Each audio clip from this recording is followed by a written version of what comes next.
제가 독해력이 부족하다라는 말이, 자꾸 드리는데 그게 무슨 말인지를 몰라 하시는 것 같아서 제가 좀 샘플을 가져왔거든요. 자, 예를 들어서 어휘력 부분을 보면요. 어휘력이라는 건 단어를 외울 때인 거죠. 영어 학원으로 봤을 때. 이게 보시면 confirm이란 단어가 있어요. confirm이란 단어는 뭐 승인하다라고 써 있어요. 그 단어 책에는. 근데 학생들이 승인이라는 말을 몰라요. 네, 그러면 저희가 승인이라는 거는 뭔가를 확인하는 거를 우리가 승인이라고 해라고 풀어주는 거예요. 제가 오늘 어머님들한테 얘기하는 말 중에서 풀어준다는 말을 되게 많이 할 거거든요. 언젠가부터가 저희가 가르치는 일보다는 풀어주는 일을 되게 많이 하고 있어요. 네. 그리고 이렇게 procedure이라는 단어가 있는데 procedure는 절차라는 뜻이에요. 근데 절차가 뭐예요? 이렇게 물어봤으면 차라리 좋겠어요. 물어봤으면 좋겠는데 학생들이 procedure 하면은 절차가 무슨 말인지도 모르는데 절차라고 외워요, 그냥. 그리고 시험 보러 와서 절차하고 이제 쓰고 통과를 하는 건 거예요. 그리고 막상 물어보면 분명 아는 학생들도 있지만 모르는 학생들도 덜어 있다는 건 거죠. 그래서 언젠가부턴가 저희도 그 단어 볼 때 꼭 그 발음 체크하면서 뜻 풀이도 한 번씩 해달라고 제가 부탁을 계속 드리거든요. 그래서 네, 그런 현상들이 되게 자주 일어나고 있고, 그리고 옆에 보시면은 이렇게 파티라는 단어 있잖아요. 파티가 이제 학생들 하는 그런 파자마 파티 이런 것도 있지만, 파자마 파티, 네. 요즘 파자마 파티를 못 하는군요. 생각해 보니까. 예전만 해도 이제 그 초등학교 한 6학년에서 중학교 1학년 올라갈 때 여자 학생들이 파자마 파티 진짜 많이 했었거든요. 그래서 학원에 애들이 이렇게 막 잠옷을 입고 와요. 그래서 야, 너 왜 잠옷을 입고 왔어? 그러면 오늘 얘네 집에서 파티한다고. 네, 그랬었는데 야, 그러네요. 파자마 파티도 안 하네요. 어쨌든 그 파티가 그런 파티도 있지만 그런 정당이라는 파티도 있잖아요. 그럼 학생들한테 얘들아 파티는 정당이란 뜻이야 라고 하면은 정당이 뭐예요? 라고 무조건 나오는 거죠.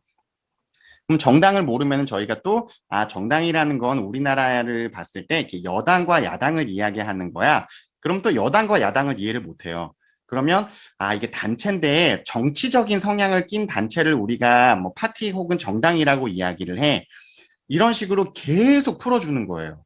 그러면 이 말은 즉슨 정당이라는 말을 했을 때 끝날 얘기를 풀어주다 보니까 계속 딜레이가 되는 거예요. 이해되시죠?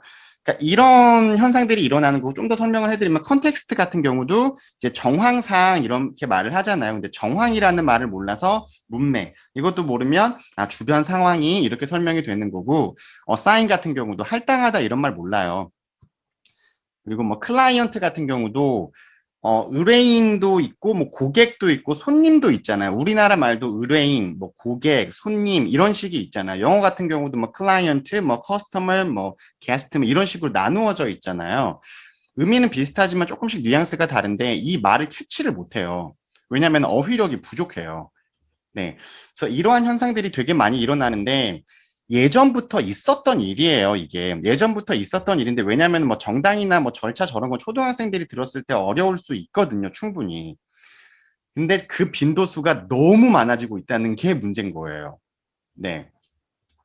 그래서 지금 제가 준비해드리는 게 이 단어를 말씀드리는 거는, 그러니까 독해력이 부족하다는 말이 그러니까 왜 이게 실질적으로는 어떤 의미인지를 좀 분석드리기 위해서 좀 예시를 계속 들어드리는 거고, 이게 만약에 단어 부분이라면은,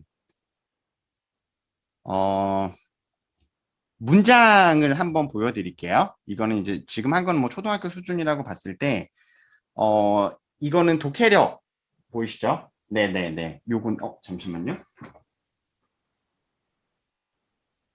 네, 독해력, 그러니까 문장 파악하는 건데, 이거는 뭐냐면은 고등학교 모의고사예요. 이 고등학교 모의고사 지문에서 영어 지문을 제가 그대로 한글로 바꾼 거거든요. 이 첫 번째 거는 제가 옛날에 많이 써먹었던 건데, 보시면은 왼발을 올리면 오른손이 올라가는 것처럼 이라는 문장이 있어요. 네. 그러면 이게 영어로 써 있단 말이에요. 예, 그럼 이게 무슨 뜻이냐 이거죠. 학생들이 의미 파악을 해야 되는 거거든요. 혹시, 그쵸? 아무도 대답 안 하시겠죠? 자, 왼발을 올리면, 자, 오른손이 올라가는 것처럼 제가 한 3초 드릴 테니까, 이게 무슨 의미인지 한번 고민을 해보세요. 네. 아, 이거 혼자 말하고 혼자 답하고. 네. 왼발을 올리면 오른손이 올라가는 것처럼이란 뜻은 자연스럽게 행동한다면 이란 뜻이에요. 네. 그러니까 저게 고지고대로 해석을 하면 의미를 파악하지 못하는 거거든요. 그러면 학생들에게 저희가 얘들아 이거는 자연스럽게 움직이면 자연스럽게 행동하면 자연스러운 무슨 일이 일어나면 이란 뜻이니까 라고 문제를 이제 풀어주는 거예요. 고등학생들이 왜 학원을 못 끊냐면요. 왜냐면 잘 생각해 보시면 영어 잘하면 진짜 잘하거든요. 잘하는 애들은. 근데 학원을 못 끊어요. 1등급 학생들도. 이유는 저 의미 파악하는 걸 못해서 그래요.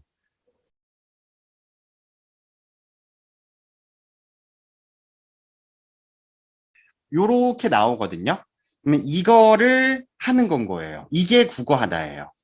이해되시죠? 네. 자, 그러면 S레벨에서 H3 레벨까지 있어요. S레벨에서 9레벨까지는 다양한 비문학 지문을 가지고 온 거고요. 그리고 H레벨은 수능 지문이에요. 그래서 H레벨까지 가는 학생들은 많이는 없겠죠. 네. 그래서 S레벨에서 9레벨까지는 진행을 하게 될 건데, 이제 분당 글자 수 이렇게 돼 있어요. 뭐, 분당 200자에서 300자 이런 식으로. 어, 인문, 사회, 과학기술, 문화예술 이렇게 챕터가 3개가 나누어져 있어요. 국어 영역도 마찬가지고, 영어 영역도 마찬가지고, 영어 지문이 저 영역별로 나뉘어져 있어요. 인문 분야 지문, 사회 분야 지문, 과학 분야 지문 이런 식으로. 그래서 가끔 그 국어 지문에서 뭐 바이러스 뭐 코로나 이거 관련된 지문이 나와 학생들이 많이 틀리고 막 이런 얘기 들으셨잖아요. 왜냐면 국어 영역에서 국어만 나오는 게 아니라 그러니까 국어를 기반으로 해서 각 영역의 지문을 골고루 섞어 놓거든요. 영어도 똑같아요. 그래서 학생들이 과학기술 분야의 지문 나오면 되게 못 풀어요. 기본 배경 지식이 없으니까. 네, 모르는 단어 되게 많이 나오고. 근데 뭐 인문사회를 조금 잘하는 학생들은 인문사회 거는 되게 쉽게 푸는 거죠. 그래서 그렇게 영역별로 나누어져 있는데 이거가 그걸 연습하기 조금 좋을 것 같아가지고 채택을 한 이유 중에 하나이고요. 학습하기를 눌러보시면 이거는 S레벨이니까 되게 쉬운 레벨인 거예요. 보시면 글씨를 좀 키워볼게요. 이렇게 글씨가 쭉 나와요. 유명하다라는 거는 이름이 널리 알려져 있다는 뜻이고요. 의미하다는 이거고요. 막 이런 식으로 쭉 나와요. 근데 여기에 버튼이 하나 나올 건데 본문학습 버튼이 나오기 전에는 이걸 넘길 수가 없어요. 끝까지 읽어야 돼요. 그럼 끝까지 읽고 이게 이런 뜻이구나라고 알겠죠? 안 다음에 본문학습을 클릭을 해요. 그러면 요렇게 본문학습이 들어가는데 여기 보시면 읽기 시작이라고 돼 있죠. 이 읽기 시작을 누르면 요렇게 지문이 나와요. 글씨 조금 더 키워볼게요. 보시기 편하게. 네, 오른쪽은 단어니까 생략하셔도 되고. 자, 그럼 이 지문이 나오는데 이 지문을 학생들이 읽어야 돼요. 그리고 이게 4분 40초 이렇게 내려가고 있잖아요. 근데 이게 30초가 지나지 않으면 읽기 마침을 못 눌러요. 30초가 지나야 누를 수가 있는데 그럼 애들이 막 누를 수 있잖아요. 근데 누를 수 없게끔 방지를 해놓은 게 그 다음에 나오는데 좀 이따 설명을 드릴게요. 자, 그러면 제가 이 지문을 읽어 볼게요. 왜냐하면 지문을 읽어야 돼요. 그래야 다음 챕터로 넘어갈 수 있는데 한번 볼게요. 자, 우리는 다쳐서 피가 날 때 가장 먼저 상처난 곳에 붙일 데일밴드를 찾는다. 그런데 사실 데일밴드의 이름은 따로 있다. 데일밴드의 원래 이름은 반창고인데 데일이라는 회사에서 만든 반창고에 데일밴드라는 이름이 붙은 것이다. 이 데일밴드가 사람들에게 유명해지자 이것이 곧 반창고를 의미하는 말처럼 쓰이게 된 것이다. 딱풀도 마찬가지로 원래 이름은 고체풀인데 한 회사에서 고체풀의 이름을 딱풀이라고 붙여 판매한 이후 많은 사람들이 고체풀을 딱풀이라고 부르기 시작했다. 이거 이렇게 읽은 다음에 읽기 마침을 눌러요. 그러면 이렇게 문제가 나와요. 본문에 등장하지 않는 단어를 고르세요라는 말이 나오거든요. 그러면 뭔 거 같으세요? 네. 이거 못 읽으면 은근히 고르기 되게 힘들어요. 이 다음 문제들도 그렇고. 그럼 만약에 제가 오답을 체크했다고 해볼게요. 반창고는 무조건 나왔을 것 같은데 그럼 제가 반창고가 안 나왔던 것 같아요 라고 클릭을 누르면 오답입니다. 본문을 다시 읽고 오세요 나와요. 그래서 본문으로 다시 넘어가요. 또 저거를 맞출 때까지 그 다음 걸로 넘어갈 수가 없어요. 이해되시죠? 그러면 또 이제 기다려야 돼요. 저 다 읽을 때까지. 그다음에 두 번째 클릭할 때는 20초가 지나야 돼서, 네, 20초가 지날 때까지 또 다시 한번 읽고, 음, 읽어야 됩니다. 그래서 이런 식으로 계속 스텝 바이 스텝으로 넘어가게 되는데, 그게 다 이제 질문이나 문제를 통해서 학생들에게, 네, 쉽게 풀 수 없도록 만들어 두었어요. 네. 그래서 읽기 마침을 누르고, 이제 답은 방학이겠죠. 네, 그래서 방학을 누르면, 네, 축하합니다 하고 문제풀이를 이제 시작을 들어가는 거예요. 그러면 문제풀이 시작을 이렇게 들어가면, 이 지문은 똑같고요. 여기 옆에 질문 보시면요. 이 글에 설명된 데일밴드와 딱풀의 공통점은 무엇인지 고르세요. 네, 혹시 뭔지 아시겠어요? 어제, 죄송해요. 자꾸 어제 얘기하네요. 그 채팅방에서 막 서로 이렇게 막 답 공유하고 그러셨거든요. 네. 네. 그래서 원래 이름이 따로 있다라는 거였고요. 그다음에 이 글에 설명된 내용으로 알맞지 않은 것을 고르세요 해서 또 지문을 읽고 다시 한번 찾아봐야 되는 건 거예요. 그래서 이거는 3번. 데일이라는 회사에서 처음으로 반창고를 만들었다. 이런 식으로 문제를 계속 풀어나가야 되는 거예요. 그리고 여기 보시면 주관식이 있거든요.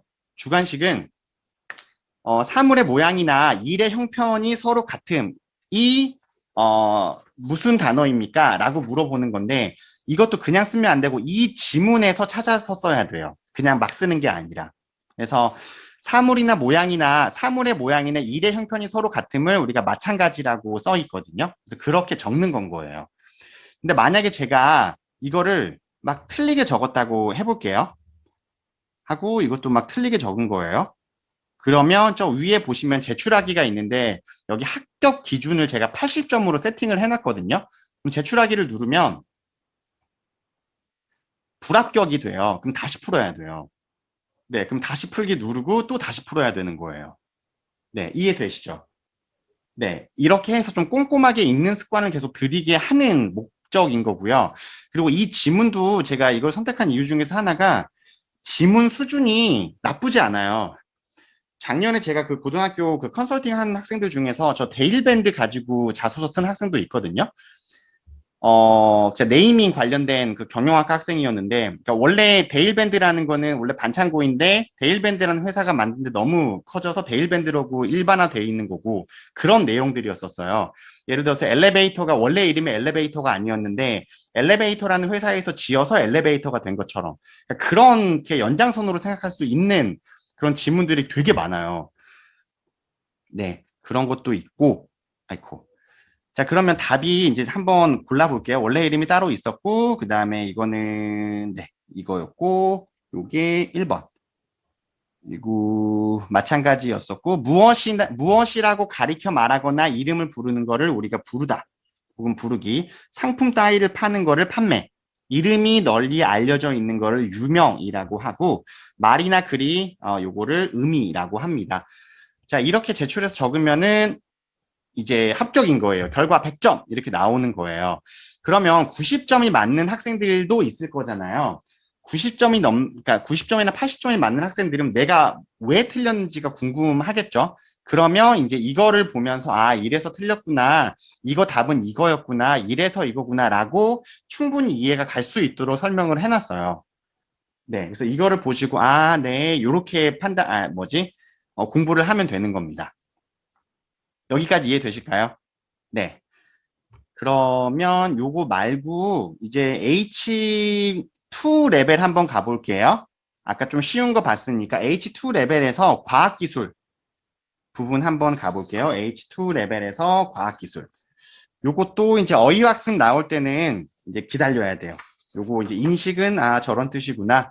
꾀하다라는 거는 저런 뜻이구나. 공존, 그다음에 억제, 전환. 네. 저기 은근 쉬운 것 같은데 은근 몰라요. 자, 그러면 쭉 보고 그다음에 문제풀이로 넘어가게 되는 거죠. 이게 H2 레벨이 수능 지문이라고 말씀드렸잖아요. 아이고, 좀 키우고 지문 길이가요, 어머님들 보시면 요 정도예요. 엄청나죠? 이게 한 문제예요, 이게 한 문제. 네. 그리고 영어 지문 같은 경우는 요 세 문단 합친 게 한 지문이에요. 뭐 그 정도 길인 것 같아요. 네. 이건 비문학이라서 조금 길고, 이건 다 읽을 수는 없을 것 같고요. 그러니까 첫 줄이랑 끝 줄만 읽어드리면요.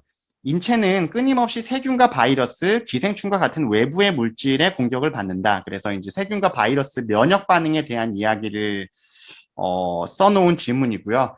세균이랑 바이러스 하면 항상 나오는 게 T세포거든요. 그 T세포가 좀 많이 나오는데, 뭐 끝에 보시면 이처럼 조절 T세포를 만들게 하는데 외부 물질인 장내 미생물이 중요한 역할을 한다는 사실 뭐 이런 식으로 써 있는 거예요. 이거를 다 읽는 거예요, 학생들이. 근데 이거는 아까는 5분이었었는데 이거는 제한 시간이 10분인 거죠. 10분이고 또 똑같이 보고 문제를 푸는 거예요. 그래서 1번 문제 보시면은 윗글에 대한 설명으로 가장 적절한 것은 무엇입니까? 나와 있어요. 그러면은 답은 이건 2번인데 자, 면역계 과민 반응의 원인을 설명하여 면역 반응에 대한 통념의 변화를 주고 있다. 이게 답이었던 거예요. 그리고 2번도 윗글을 이해한 내용으로 적절하지 않은 것을 고르세요 라는 문제인 거고 3번도 이런 A, 접속사죠. 접속사. 이거 보시면요. 영어 지문이랑 진짜 똑같아요. 영어 지문 저렇게 나와요. 저기 문제가. 접속사 뭐 들어갑니까? 뭐 보기를 보고 뭐 유추해서 뭐 쓰세요. 요거거든요. 자, A에 들어갈 접속사를 쓰세요. 그러니까, 적절한 단어를 고르세요. 이게, 네, 그러나. 그다음에 보기를 활용하여 윗글을 보충하고자 할 때 그 구체적 방안으로 가장 적절한 것을 고르세요. 이런 식으로 문제가 쭉 있는 거예요. 그래서 이거를 문제를 다 푼 다음에 이제 학생들이 주관식으로 이제 넘어가게 되겠죠. 사물을 분별하고 판단하여 아는 거를 뭐라고 합니까? 그러면 이게 인식하다인데 이것도 아까 말씀드린 것처럼 왼쪽 거를 보고 써야 돼요. 그러니까 다른 단어가 있을 수도 있겠죠. 사물을 분별하고 판단하여 아는 게 뭐 인지하다가 될 수도 있고 근데 여기 왼쪽에 있는 걸로만 써야 돼요. 이걸 연습시키는 거예요. 자꾸 캐치하는 거를. 그리고 어떤 일을 이루려고 뜻을 두거나 힘을 쓰는 거를 뭐 꾀하다. 네, 꾀하다란 말 좀 어렵네요. 근데 꾀하다. 두 가지 이상의 사물이나 현상이 함께 존재하는 거를 어디 있어요? 공존하다. 뭐 이런 식으로 쓰는 건 거예요. 뭐 억제하다가 되겠고 다른 방향이나 상태가 서로 바뀌는 거를 전환하다. 피벗이 되겠죠. 요렇게 문제를 푸는 겁니다. 문제를 푼 다음에 또 제출하기를 눌러서 100점이 나오면 뭐 합격을 하는 거고 그다음에 이것도 왜 답인지 궁금하면 정답 및 해설을 눌러서 이렇게 쭉 보는 거예요. 이게 1에서 2번이 답이었구나 이런 식으로. 네, 이해되시나요?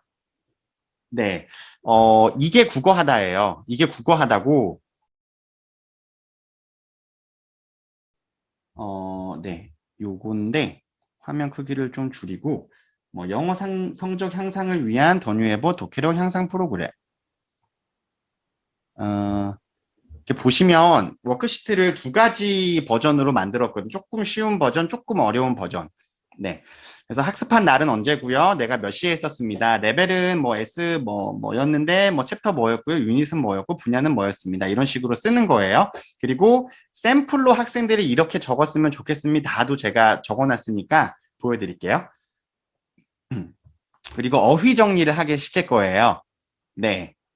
그리고 제목을 적고, 그러니까 이 글의 제목을 적고 전체 요약을 한 다음에 내가 느낀 점을 쓰라고 할 거예요. 뭘로? 손으로.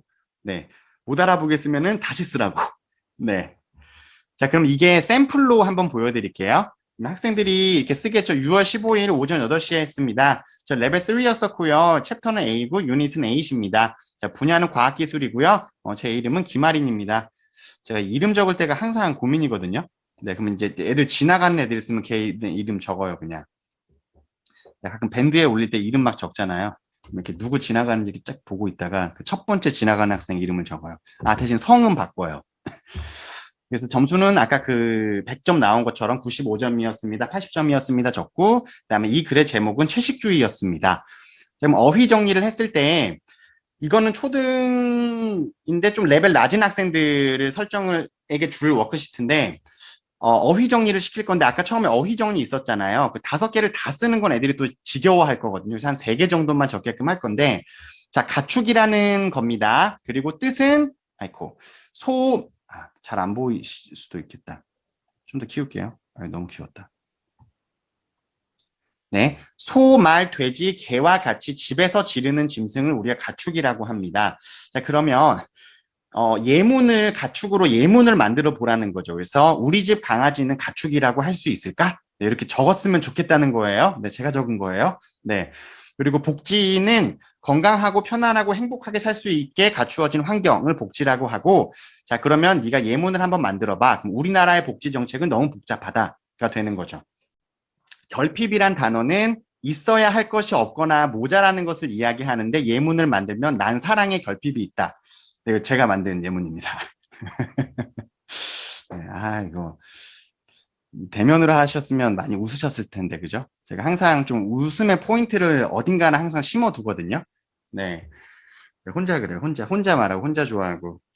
밖에서 보면 막 되게 이상한 사람인 것처럼 보여요. 그래서 가끔 저 팀장님 저 쳐다보는데, 네. 네. 그래서 제목은 이렇게 되고, 그다음에 채식주의는 여기까지가 그 글을 요약한 거예요. 학생들이 직접. 네.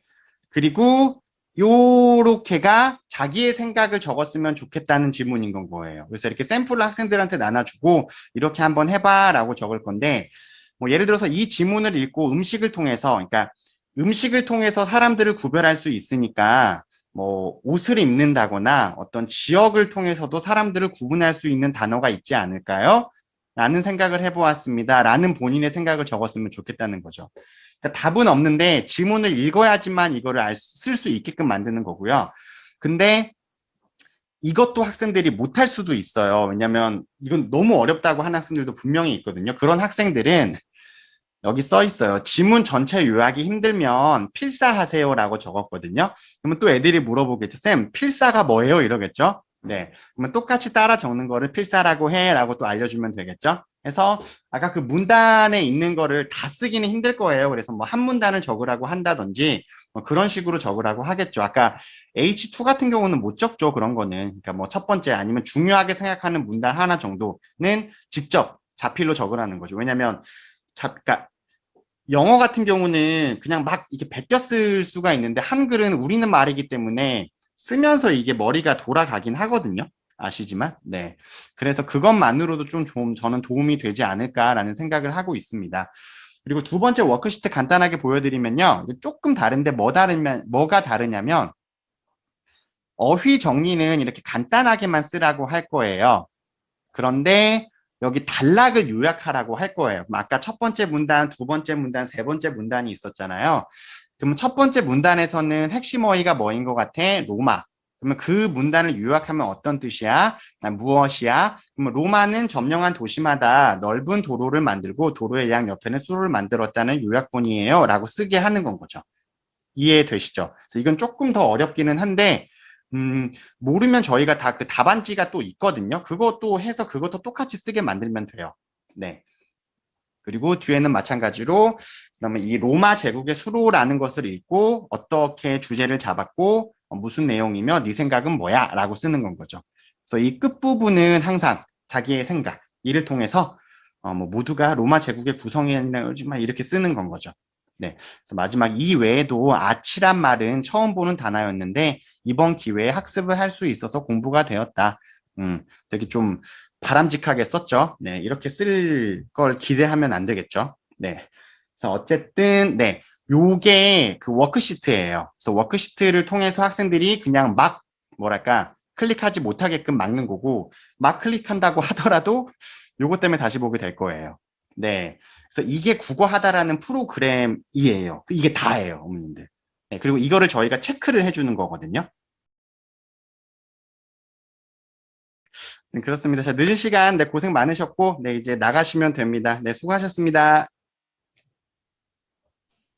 감사합니다. 네, 감사합니다. 수고하셨어요. 감사합니다. 네.